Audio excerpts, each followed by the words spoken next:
Is a $50 stabilizer worth $50? Stay tuned, let's talk about it.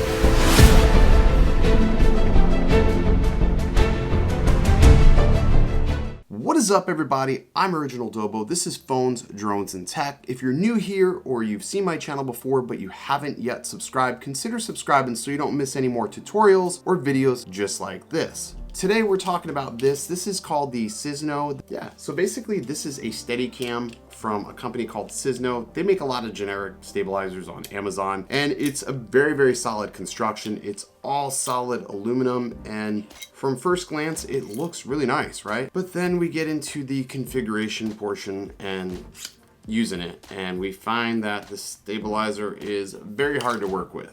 So for $50, you're getting yourself something that has no instructions. I will say that this stabilizer is not for the novice or person just looking to, I don't know, stabilize their video quickly. If you're looking for that, you need to buy yourself a real motorized gimbal, because a mechanical stabilizer is a pain in the neck. I went ahead and I went outside and shot some footage, quickly balancing it out and testing it. And you know, I can stabilize this pretty quickly in about like 10 minutes or so.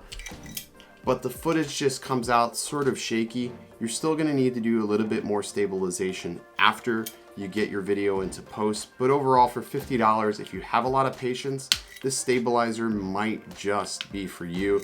Didn't really work out for me. I'm gonna try to look at another stabilizer. The biggest problem with the stabilizer is the length. You can see here, it's not very long, fully collapsed. It is a small stabilizer, so I mean, from a travel standpoint, this is great if you're wanting to travel because it is so small, but it's just not very good at stabilizing. The camera often wobbles back and forth, and this is after being patient with it for several minutes. So for $50, you just save yourself the aggravation. Spend a little bit more, at least spend $100 on a mechanical stabilizer. I think you'll find something that works a lot better, and in the end, you'll get a little bit smoother video. If you like this content or you want to see some more stabilizers, let me know in the comments section below. I'll go ahead and check out whatever stabilizers you find.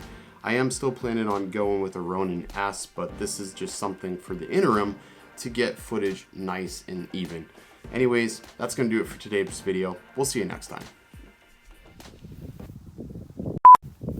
Stop it, don't talk to me. What is a $50 stabilizer worth a damn?